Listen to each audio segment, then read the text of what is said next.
صاحب الزمان الغوث الغوث الغوث أدركني.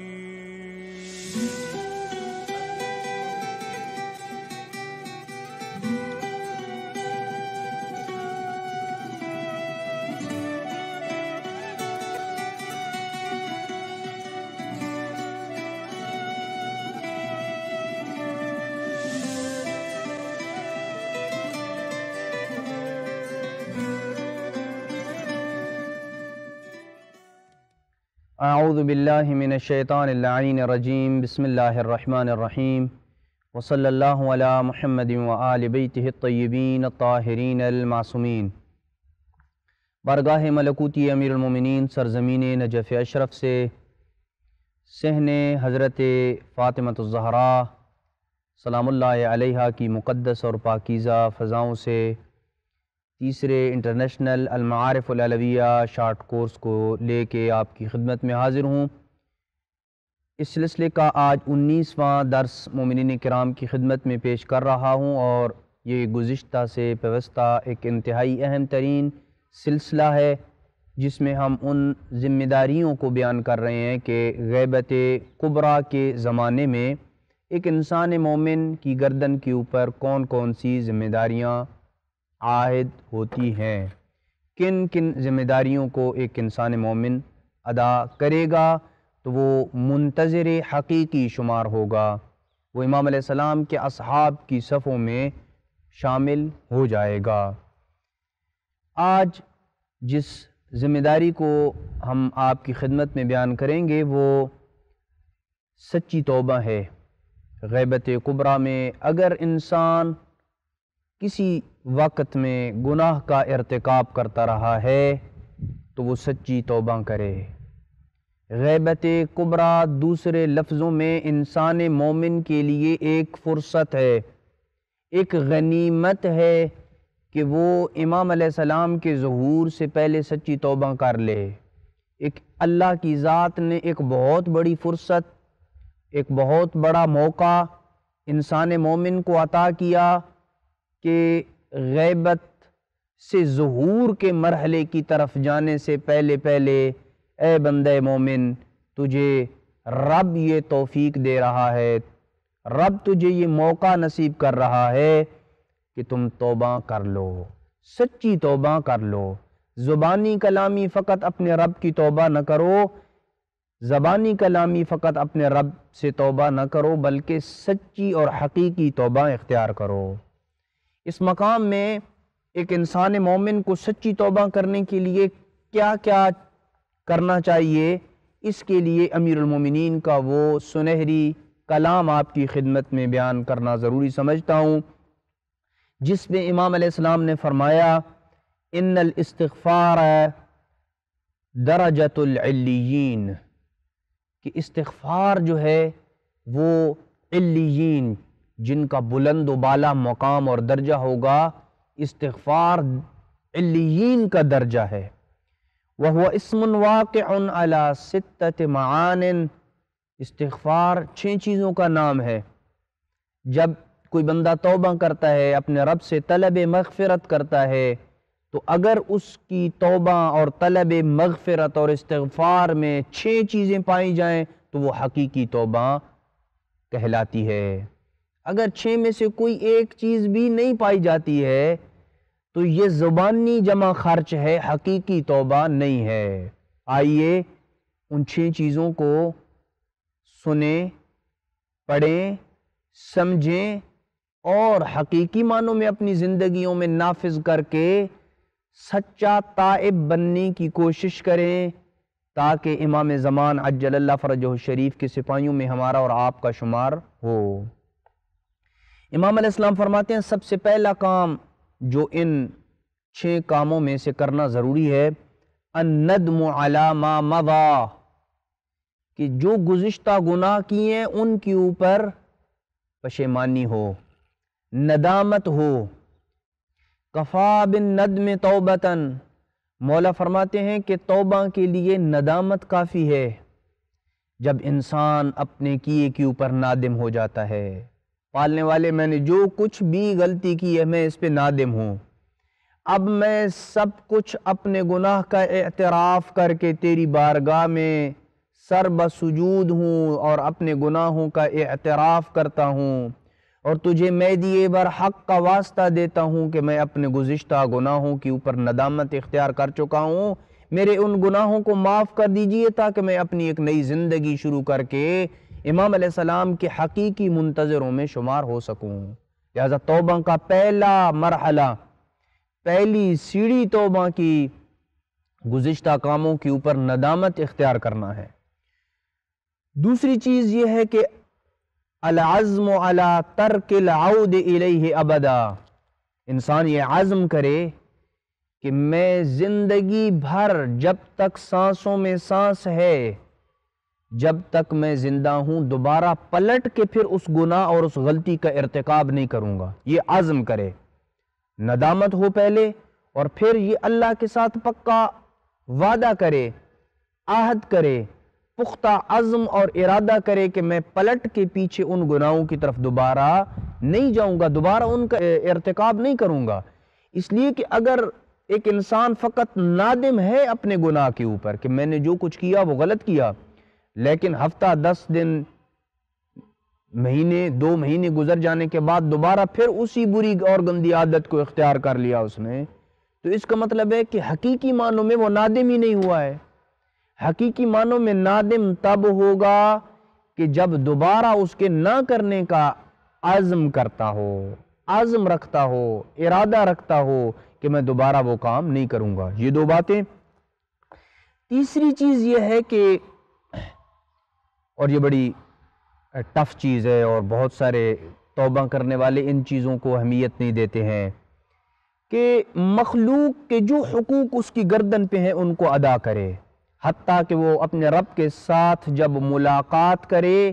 تو اس کی گردن پہ کسی انسان کا حق نہیں ہونا چاہیے۔ جو لوگوں کے مال کو لوٹا ہے وہ واپس کرے، جو اس نے اپنی ملازمت کے دوران کوتاہی کی اور تنخواہ لیتا رہا جس کا وہ شرعاً مستحق نہیں تھا وہ واپس کرے، کسی کمپنی میں اس نے گھپلا کیا تھا، ریٹائرمنٹ لے لی، آج یہ درس سننے کے بعد وہ سچی توبہ کرنا چاہتا ہے، وہ پیسہ کمپنی کو واپس کرے۔ اگر خود نہیں واپس کرتا کہ کمپنی کا مالک جو ہے اس سے میرے تعلقات بہت اچھے ہیں، قریبی دوست تھا، لیکن اندر اندر سے میں گھپلے کرتا رہا اور اب وہ پیسہ میں واپس کرنا چاہتا ہوں تو میں کیا کروں؟ خود نہیں کرنا چاہتا ہے، جا کے کسی کے تھرو دے دے کہ یہ تمہاری کمپنی کے کچھ حقوق رہتے ہیں جو کسی نے دینے ہیں، جا کے اسے کسی طریقے سے دے دیں، اس کے اکاؤنٹ میں ڈلوا دیں کسی طریقے سے کہ یہ آپ کا پیسہ کسی نے دینا تھا، تاکہ آپ کی عزت بھی محفوظ رہے اور جو پیسہ آپ کی گردن کے اوپر ہے وہ اس تک پہنچ جائے۔ کیونکہ یہاں رسوائی آسان ہے، لیکن قیامت کے دن میدان معاشر میں جب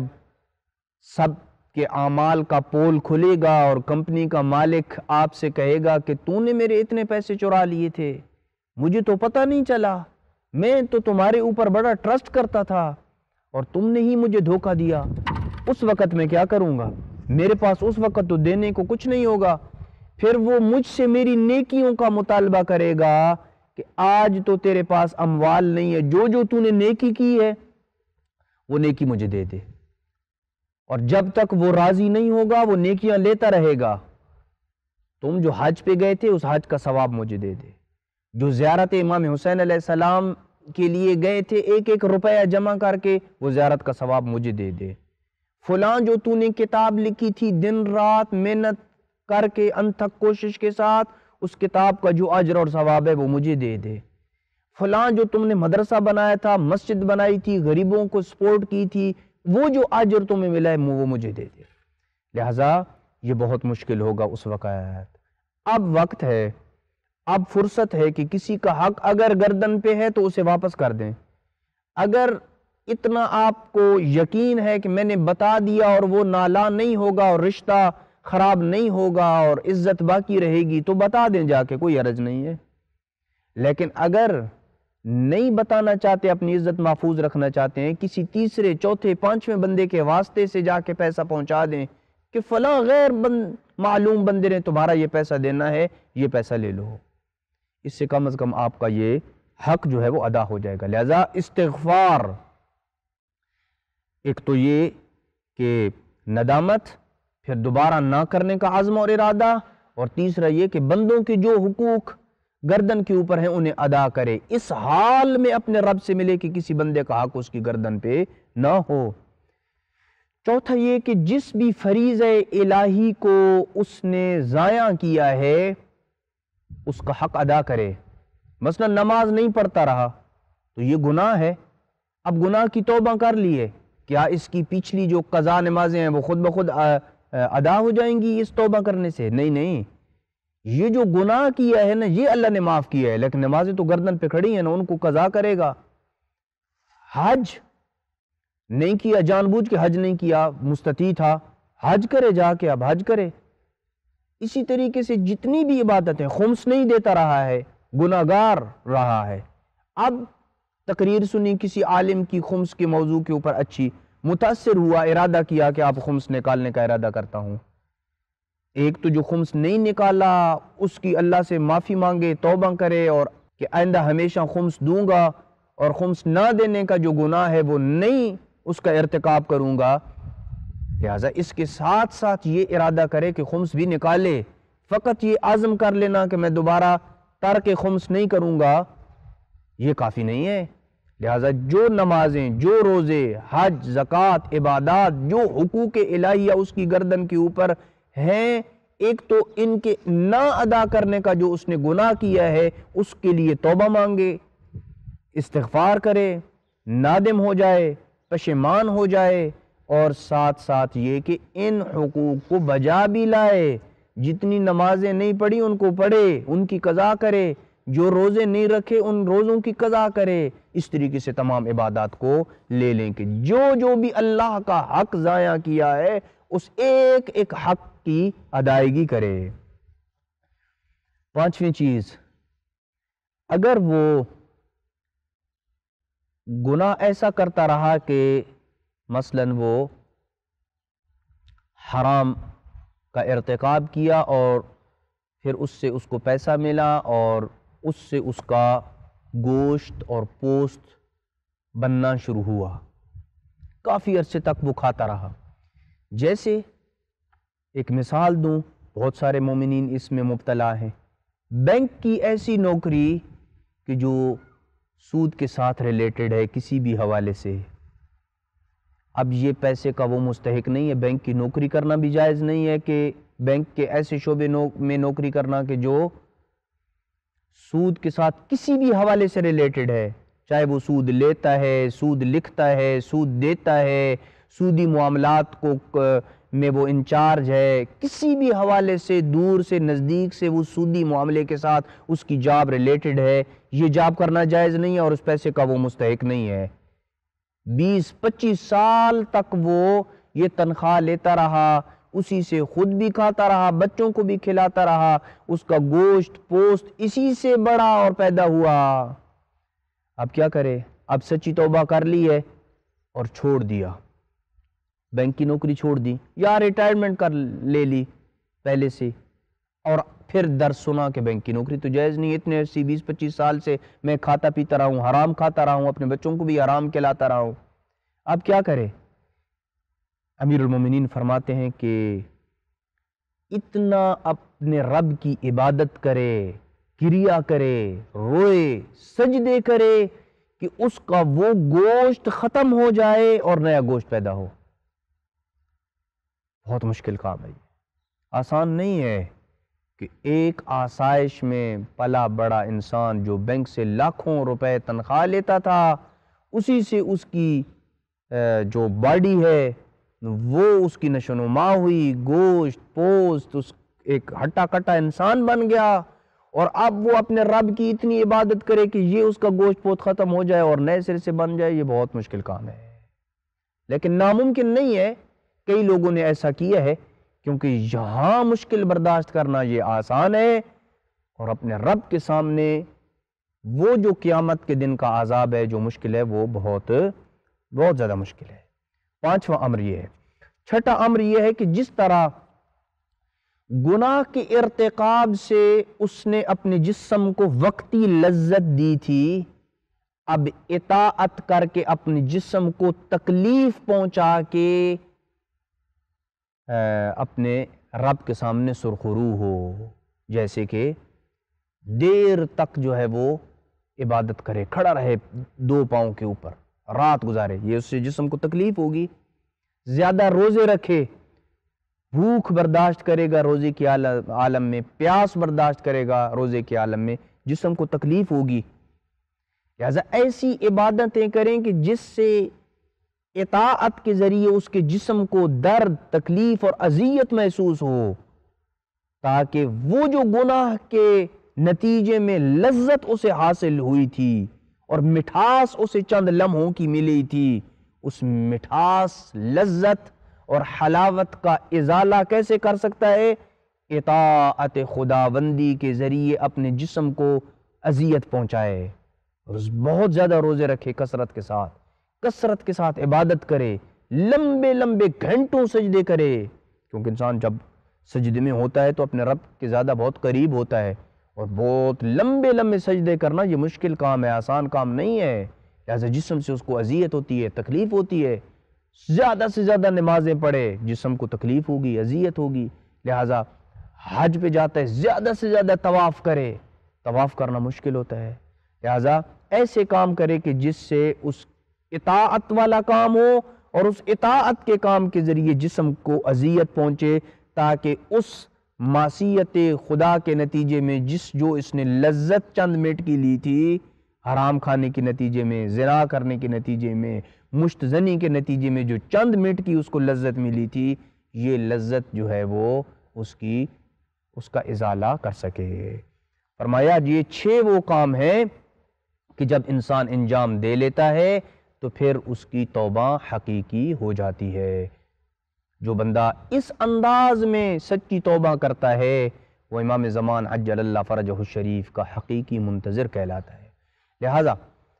پلٹتے ہیں اپنی گفتگو کی طرف کہ امام زمان عجل اللہ فرجہ الشریف کی غیبت کبریٰ کے زمانے میں ایک انسان منتظر، ایک مومن منتظر کی جہاں دیگر ذمہ داریاں ہیں، وہاں ایک ذمہ داری اس کی گردن کے اوپر یہ بھی عائد ہوتی ہے کہ وہ سچی توبہ کرے۔ سچی توبہ کرے گا، اپنے آپ کو گناہوں کی جو دلدل ہے اس سے نکال لے گا، توبہ کے پانی سے اپنے جسم کو صحیح معنوں میں دھو لے گا، اپنا اندر باہر پاک کر لے گا، تو ایسے بندے کو ہی امام زمان اپنی صفوں میں قبول کریں گے۔ جس بندے کے جسم کے اوپر گناہ کی نجاست لگی ہوئی ہوگی، امام زمان عجل اللہ فرجہ الشریف اس کو قبول نہیں کریں گے، کیونکہ امام معصوم ہیں، لہٰذا وہ اسی کو قبول کریں گے کہ جس کے جسم پہ گناہ کے کوئی آثار نہیں ہوں گے۔ دعا ہے کہ اللہ کی ذات ہمیں حقیقی معنوں میں توبہ نصوحہ، سچی توبہ کرنے کی توفیق نصیب فرمائے، وہ توبہ کہ جس کا طریقہ اور انداز امیر المومنین نے بتایا ہے، وہ توبہ کہ جس میں 6 امور جب پیدا ہو جائیں تو وہ سچی اور حقیقی توبہ، جسے توبہ نصوحہ کہا جاتا ہے، وہ انسان کر پاتا ہے۔ لہذا دعا ہے کہ اللہ کی ذات ہمیں حقیقی معنوں میں سچا اور مخلص تائب بننے کی توفیق نصیب فرمائے، تاکہ امام زمان ہمیں اپنی صفوں میں شامل کر سکیں۔ وصلی اللہ علی محمد وآل بیتہ الطیبین الطاہرین المعصومین۔